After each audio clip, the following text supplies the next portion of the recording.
Hello and welcome everyone. We are so excited to have Denise Krebs with us. Denise is a 5th grade teacher. She's also an author and she teaches at a private school in Bahrain, and it is like 12:30-ish there right now. So we are so appreciative of her giving up some of her sleep to be with us and have us learn from someone that is very much enriched in Genius Hour and has lots of practical ideas and resources for all of us to learn. So with that, I'm going to turn it over to Denise, and thanks so much for doing this for our Prairie Lakes AEA educators. Okay, you're welcome. Yeah, I know Julie had written that I had some roots in Iowa, and I did spend 14 years in Orange City. I taught in Granville and Orange City over those years, and so I'm very happy to be back home for a while. So, yeah, should I just start the screen sharing then, and we can share some slides and talk about them.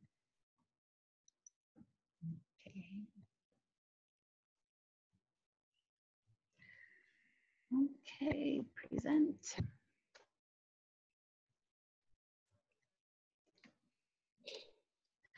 Okay, so before I start talking about Genius Hour too much, I wanted to just go over two foundations that for me made the difference when I was before I started Genius Hour.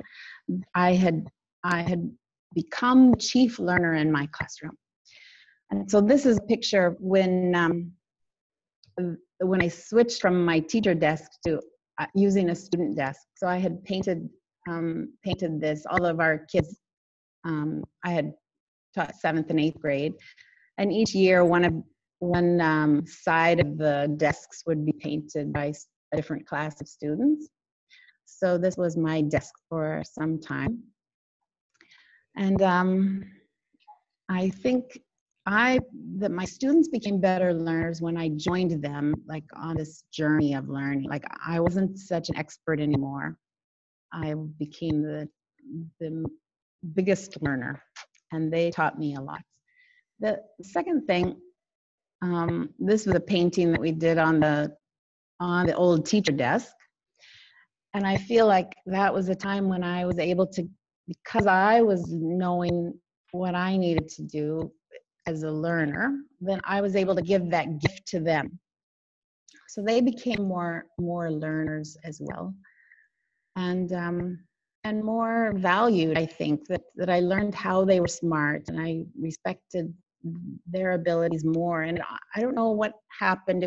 Part of it was being a connected educator, meeting so many people like Leslie, and we were connecting and making our students were getting a broader sense of what school was about, and it was exciting. And so we started this Genius Hour thing as well. So because of that foundation, I felt like we were ready for Genius Hour. So then I had these, this is from these 6 steps for Genius Hour are from the book that Galit Zvi and I wrote. So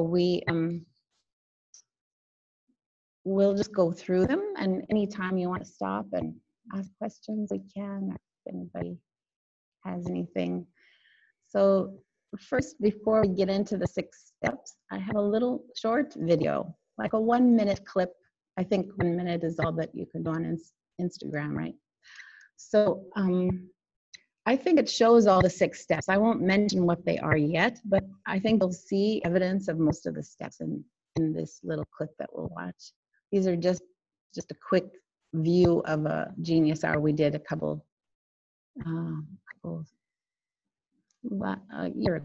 year and a half ago, I guess.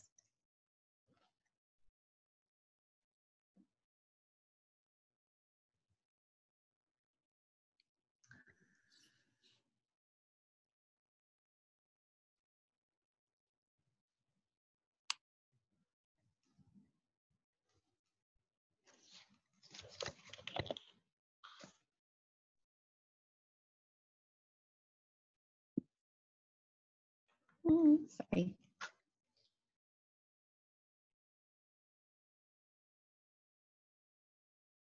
Be able to hit play? I didn't quite see that. Oh, is it playing? It's not playing for you? No. Sorry. Okay, that's weird. It's playing for me, but I don't know how to make it big.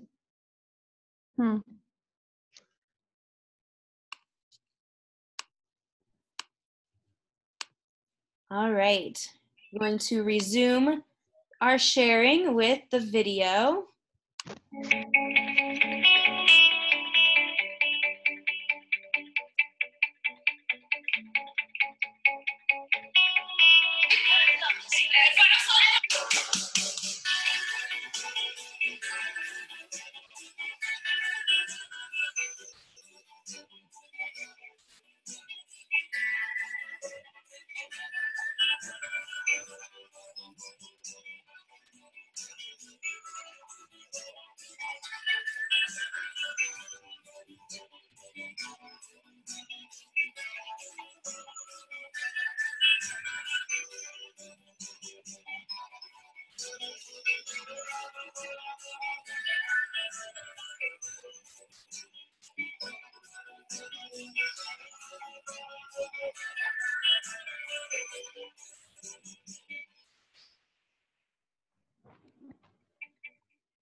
Okay, I will thank send you. it back to you, Denise.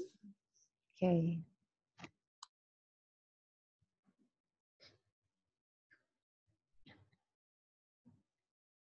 Okay, so that was just a little overview of our Genius Hour that we did in grade 3 to 5. Those kids were.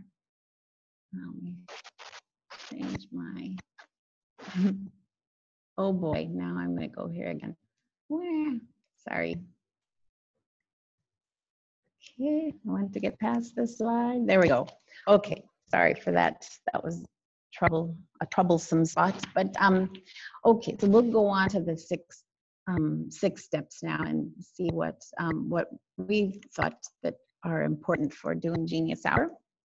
First, that bit of inspiring kids to become learners, to own their learning in your classroom. That takes some time. In fact, I probably do the whole first quarter of inspiring kids with with different ways to let them see that they are capable and creative and lovable and all the things that we want to do as when you start a new school year. So we read a lot of picture books. These are some specifically that are good for Genius Hour kinds of learning. We have lists. I should put a link on the slides. I'll share the slides with you too. And we have a couple of blog posts that we've written, Galit and I, of like the best 10 books. Anyway, these are some of them. You probably recognize some. And then, but I think that like any book really can be inspirational in this sense. Like this is a book that I used to use in kindergarten. It was a Bahraini boy who is like gathering supplies from his adult and big cousins and people who are working on building ships. And so he's gathering all the little supplies they don't want. Yeah, like, go away, you're too little, go away, don't help us. So he gathers all the supplies and then he makes his own little boat.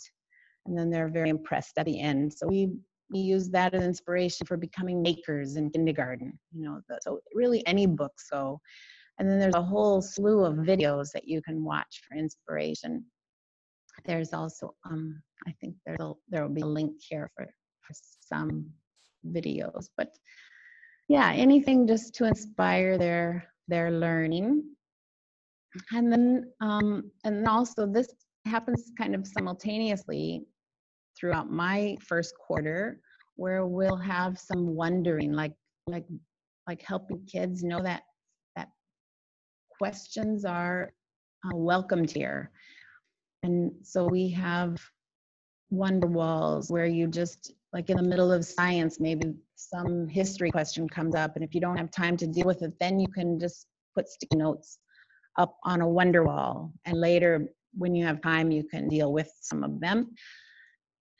But if you don't do that, like this was one of our graffiti boards when we were going to do Genius Hour. So I just explained that idea of passion and what keeps them up at night. What would they do if they weren't in school?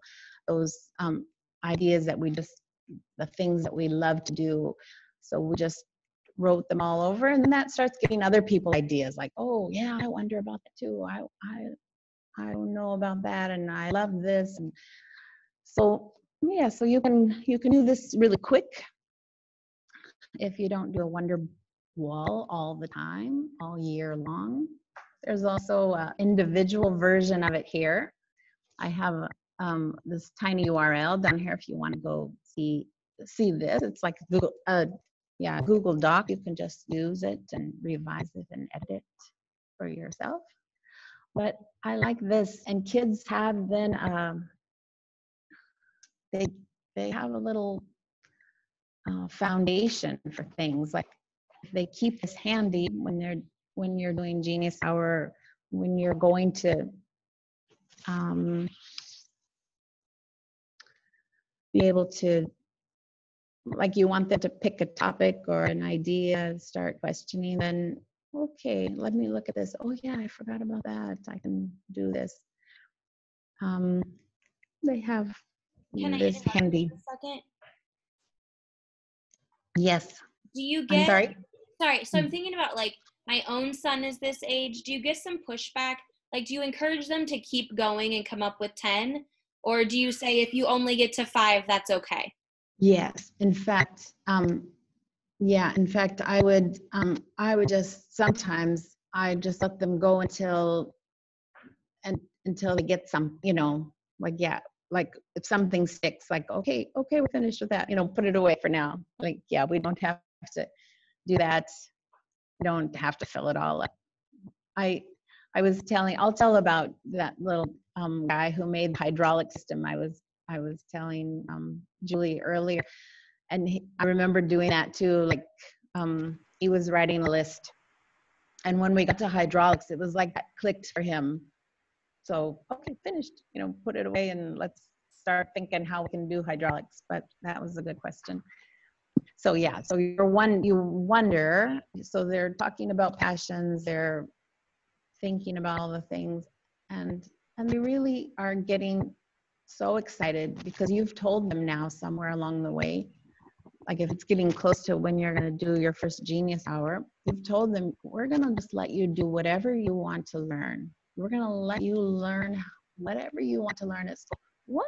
That's crazy. They won't believe you, but they're so excited at this point. So then they're thinking, you mean I might get to do some of this or one of these things? That's amazing. So yeah, they're getting really excited at this point. Then the next step is this question piece that probably the first time I did Genius Hour, I didn't do this. We were just all so excited at that point, like, okay, let's go.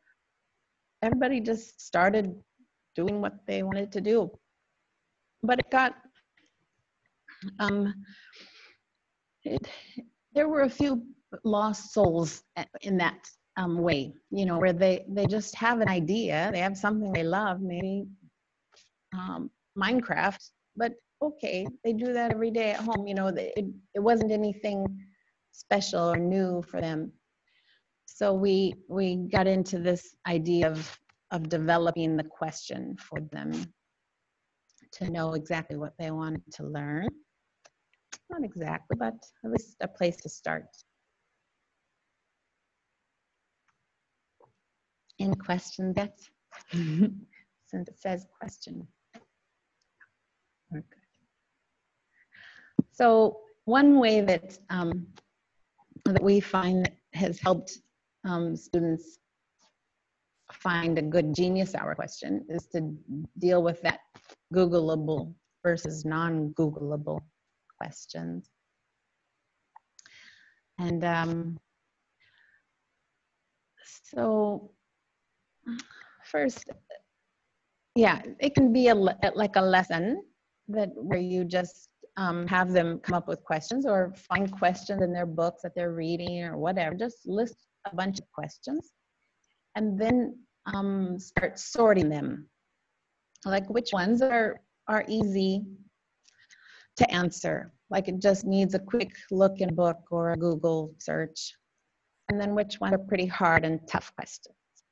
So after that, then they can kind of discover what makes a good hard question. Like what kinds of questions, like what is love?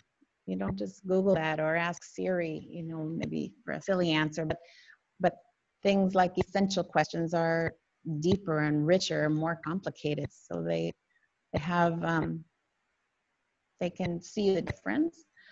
And then, yeah, I always love to Google things, and my kids do too, and they just have access to a computer where they can sit down and Google questions that we have in class. That's nice to do with Googleable questions.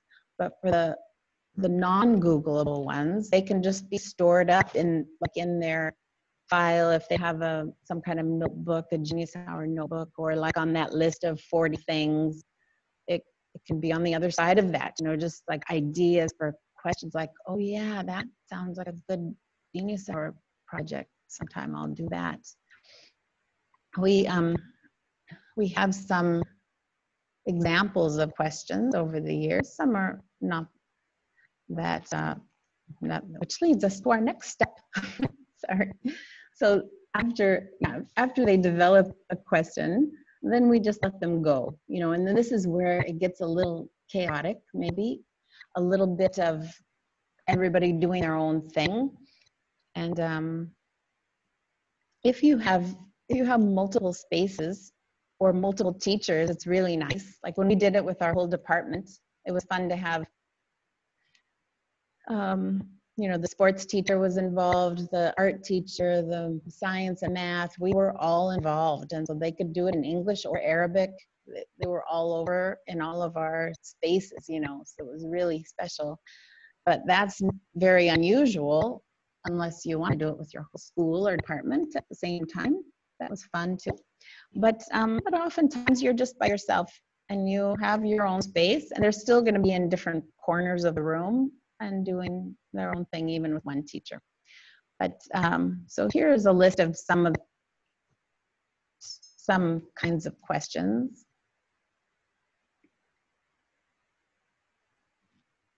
And just see a few examples. Yeah, lots of technology is fun, but then we had a really nice fundraiser that turned out for a mom who was sick with cancer in her school.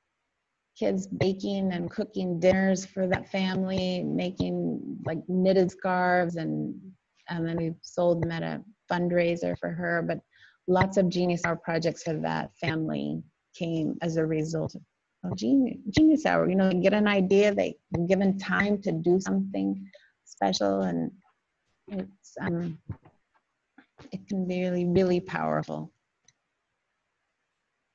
These are great ideas. Denise, I'm curious, so do kids do these individually, or are they working with somebody? That's a good question. They usually like a lot of both. There are some kids, you probably know some of them, who really love to work alone, and there will be some writing a novel, someone just being quiet by themselves doing something. And but I would say biggest majority want to work with someone, and that can, you know, you can make your own rules on that. For me, I like to keep it at 3 people, because you saw, maybe you could tell in my little video that we had lots of slime going on, and so lots of different groups wanting to make slime. Oh, it's such a mess, but we let them do it. And sometimes the groups become too big. Then you get kids who don't have an idea, they just are helping somebody else. So I like to keep the groups at 3. And so if there's 4, then I say, okay, now you become 2 groups of 2. or if there's 5, you still might have the same general idea, but let's split it up. Let's work on the question, make it a little different for how your interest is, and kind of see where a natural break would be to make 2 groups out of this big group. Because otherwise you do get sandbaggers who just are there to help and don't Sure. really participate. And maybe you'll get to this, but I guess one question I would have maybe for teachers who are thinking about this is, how often do they have time to do this Genius Hour? Is that something you're going to get to in your slides, or is that a question that you can answer right now? Yeah, I can answer it now. It really depends on how you are able to set it up. One of the things I don't like about the name Genius Hour is that we think of hour, literally, Mm-hmm.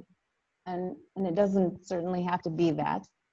Like we had my very first time I did it, I think the perfect day for this Genius Hour is the Wednesday before Thanksgiving. If you're, like in my school, we would just go like half a day that day before Thanksgiving. And so one time we did, like it was our first time, it was coming up, and I had heard about Genius Hour and we were trying to make it work. And so I thought, what a perfect time to not waste that morning, where sometimes there's not normal classes or different things. So we did a 3-hour Genius Hour. And it was great. It was like the best day before a holiday that I had ever had. The kids were so engaged. It was amazing, So that's one option. With this class, we don't often do it throughout the year because our classes are short, like 33 minutes, and they're always going to different classes, even in grade 5 and starting in grade 3. They have a lot of changing teachers because of all the different, mostly an Arabic English thing that we have teachers are teaching in different subjects in different languages. So we don't have as much time to do it. And I think 43 minutes is really hard to get into something. And so we made a special schedule. We have like a 0 hour, or that time I think we did it where we took the last 2 periods of the day. We arranged the schedule so that like we have 80 minutes at the end of the day. And we did it for a straight week or 10 days. But for a lot of people, they do Genius Hour once a week, especially if you have a self-contained classroom, you can arrange it to make it like an hour would be a nice time in a week. I had students who would say they would never miss school on Mondays because later at Spalding, I would do it every week. We had it, and we did it on Mondays, particularly to make Monday fun and exciting, that people wanted to be there. They didn't want to miss school on Mondays because they were going to do Genius Hour. So, yeah, anything goes. All of those are great ideas. Mm-hmm. It doesn't have to be one way. And how can you leverage your time, the time before a crazy holiday? Yeah. That's great. And thank you for sharing the specific questions too. That gives people an idea from, maybe what was pretty superficial, where you can just Google it, to something richer and deeper. Mm-hmm. Okay, and here's that link to my little, I won't try to play it now, but it is a worthwhile thing to see my little Joey, who was such a good helper. Everybody loved his work, but he was always on another team, always doing somebody else's passion, and I one time just tried to challenge him to do, well, what if you did something that you wanted to do? What would it be? And so he started, he had mentioned on that list, like I was telling you, Leslie, when he was writing all the things, and he got to hydraulics, and I could tell it was a little more interesting for him than some of the other things he put. And so I said, okay, why don't you go do hydraulics? So he was like looking on YouTube, and then I brought he told me what he needed, and I brought it the next day because we had some at home, some kind of tubing or something. And then he did some of the work at home, probably his dad helped him, but he just made this amazing little wooden model hydraulic system. And all the kids were like, ooh, it was so amazing, and it was so good for him, and really inspired him in future Genius Hours too, that he was really able to participate fully and do his own passion and make people see what he was good at too. Okay, we'll go on to a couple more steps. We always expect that the kids will share what they've learned with others somehow.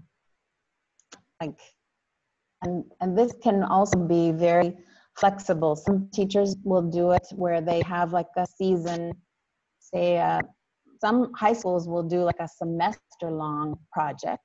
Makes sense, right? You have your class for a semester, you give them 1 day a week to do something, and it can be related to the subjects, like a math. And imagine how fun that would be in a high school math class to do Genius Hour, anything related to math. It could be art, music, there would be just almost the endless world of math-related subjects. And sometimes people don't even make it related to the subject. You can do anything, really, even no matter what class is offering this opportunity. And then they'll go throughout the whole semester working on it, recording on their blogs, maybe doing blog posts or updates in the class. They do some pitching in the classes to show, get good ideas and get feedback from the peers before they start. And then they do research projects and service projects, all kinds of things. And at the end, then they follow up with some kind of presentation. Some people will do TED Talk type speeches, or any way to share. I say that anything goes. You have to share something, but you can do it in any way. So we even did this picture shows our kids after we were doing passions, and that all kind of happened really fast because we did the whole Genius Hour thing in 2 weeks, I said. But so here's, what are you passionate about, and how would you like to share that? So make a song, make a dance, make a video, posters, reading, I don't know, all these things that my kids wrote, and I just listed a few of them.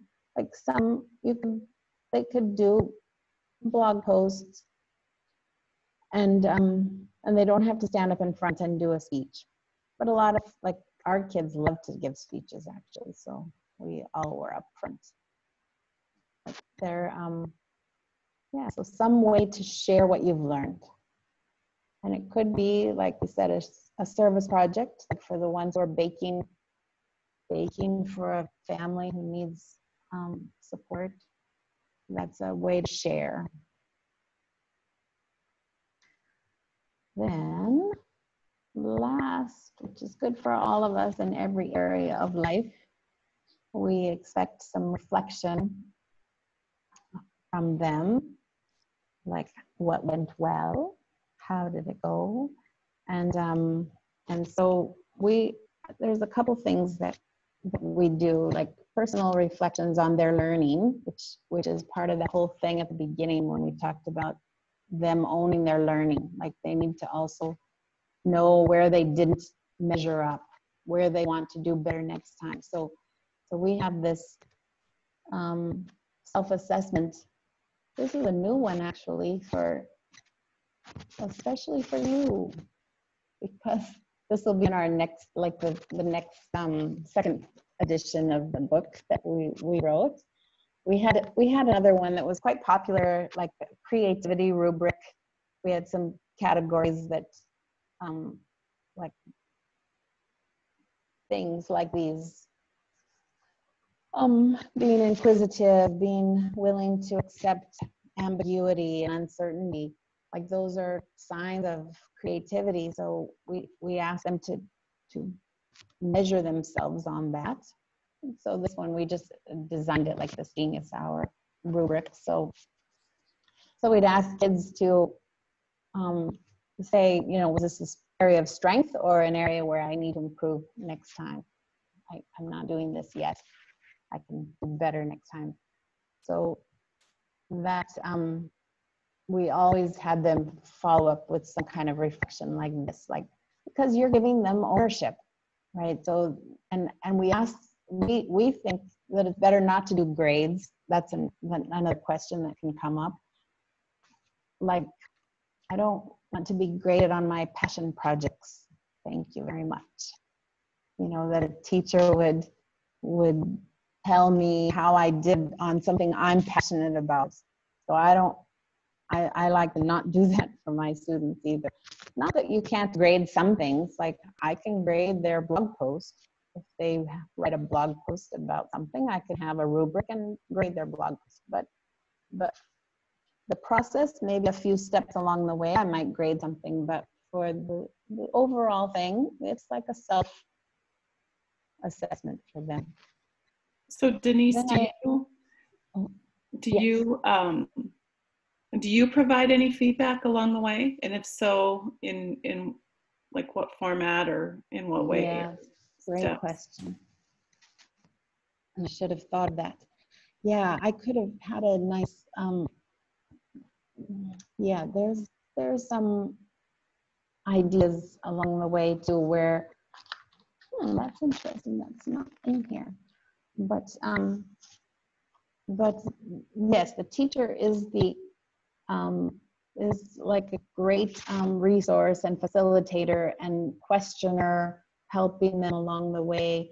There's like we'll have some kind of checklist where you're going around and making sure you're checking in with students on a regular basis. We have because sometimes in all situations when they're working, you're kind of trusting this one over here is doing okay. You're running around helping people. I felt like I was the chief ladder holder, and I did some crazy things when I was doing this back at Spalding, especially.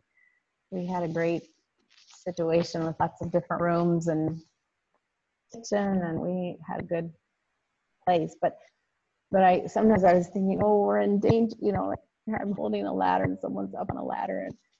But so that you're busy doing those kinds of things, but also you have to make sure you take time to check in with kids, like with some questions, like where are you at in your, in this process, maybe the steps or this assessment or something, but just to check in and see that this group that seems to be doing so well really is doing well. And so maybe it just means once every 2 weeks or once a month or however it's set up. But and you can see like that boy that, I don't know if you could tell on that Instagram video, was so quick, but he had made this like he had a card. It was like a cardboard ATM machine. So he was he had an idea. I don't know where he saw it because it didn't seem like he had any plans, and maybe he had studied it at home or something, but he came and he was just so busy, and so you're seeing his product growing every day, so you knew he was okay. So some people need more check-ins than others, but yeah, you definitely are providing that scaffolding for those who need it. That's great. I appreciate that, that it's, the facilitator and the guide on the side that's really checking in and keeping them moving or helping them, get their question answered, right? And I also really like the Genius Hour traits. in Iowa, we're really paying more attention lately to social emotional learning. And so this really speaks to more of that than, focusing only on academic, So I really think it resonates with me in that respect, as well as other areas too. But I appreciate, the acronym and the different areas that you're wanting them to think about, and helping them grow in as learners. Good. Thanks. My other question that's sort of related is, I know some teachers, and again, I think it's feel, or maybe their administrator or principal has, encouraged them to think about, connections to their standards. And is that, what is your opinion on that? So if you don't grade, or if grading in terms of something formal or big is not really, should not really probably be considered, then what's your thought on the whole standards, ensuring that you can justify the content, if you will, versus some of these soft skills? Yes. Well, when as an English teacher, this is like full of listening, speaking, reading, and writing, right? There's so much English, and then content too for some, like especially if they were teaching a content area, then I think our standards are written and as such that it's like, I felt like that was even when I was still, this was 8 years ago was my last assignment in Iowa. And I felt like I teaching American history, like I didn't have to go through a book so much anymore. Like you could meet the standards for the content areas even by giving them freedom. Like I could say, okay, here's our standard. Now, how are you going to do it? I didn't call those times Genius Hour, but it was kind of like Genius Hour. I would call it Researchers Workshop and say, this is our standard now. How are you going to do this? What are you going to do to make this happen? And then I could grade them, right? Because I could say they met this standard, especially if for those who are lucky enough to be doing standards-based grading, we could certainly check on a tick list all the things they're learning and doing, and that they understand now from what we see them do in Genius Hour. So I'm not opposed to that, like giving them credit for meeting standards, and they will, because I really think that this kind of learning is at the core of what we're trying to teach. Like they'll be learning, and so yeah. I would just hope that no one would just put a big grade on their fails and successes, because then they'll get scared. They won't risk anymore, right? Because the fails are as good as the successes. If they just are free to fail, they can try something really big and bodacious. Thank you for that advice. Thanks. Now, I have a couple more things on reflection that I always do as well. So this is just a simple Google form. Questions. I have true and false questions and a few like this. I think there were about 10 questions. I listed them on this slide. So when you see the slides, if you want to, you can see all the questions I asked if anybody wants to use mine. This was from the very first Genius Hour we did, that one I was telling you about that was 3 hours. So look here. Nobody said that was too much time. Not one person, 31 students.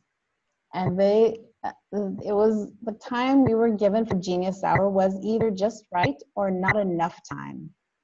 And that was such a beautiful day when we were doing that. The first hour came and the bell rang, because high school, I think, was still in regular session. We were a 7 through 12 school. So all the 7th and 8th graders were doing Genius Hour. High school was still following the bell schedule that morning.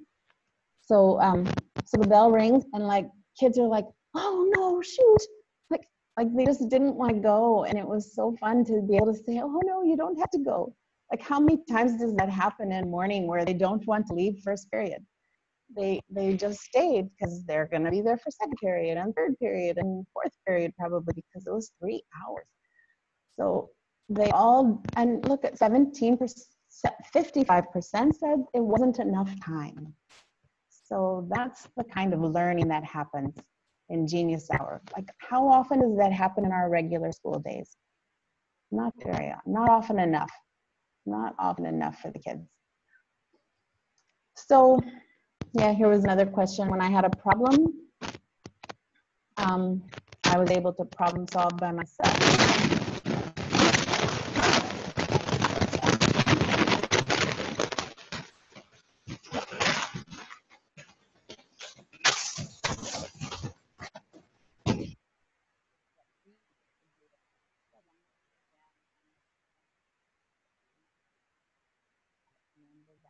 We were in 3 phases.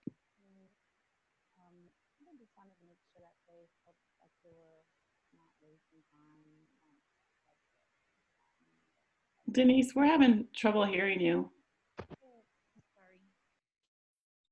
I didn't know if it was me. No, all of a sudden we had this static and then we kind of lost you. So, am I back? Barely can hear you. Unmute. There you go. Unmute your speaker or increase volume to hear. No, your sound is great right Yes, now. I got you now. Perfect. So just hit your from current slide and finish out.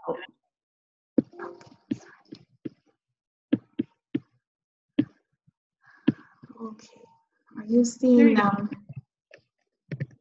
Okay, go to slide 20. this? One more. Is this okay? I mean, do we have time for this one or no? I would probably just do your slide 20 and then just because I'm worried about the sound. Okay. Leslie, you want to? Okay. Okay. So those were our six steps. Inspire and cause wonder in your children. Like I know you guys are doing that. That was it. What's his name? Buddy Barry, who came for some of you and started that journey. Like that's happened with me with Angela Myers. Like I started this journey of being the chief learner and helping my kids to discover their genius. And so when you do that, then you can inspire and cause wonder and questioning and student ownership of learning. I mean, it's just a process of giving them time to do it. Let them do it and then let them share and honor their work and always have them reflect on it. And that's it.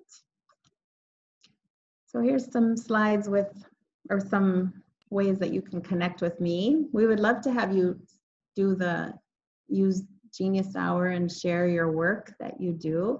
Or you know what's nice, you can make a little special PLAE Genius Hour hashtag.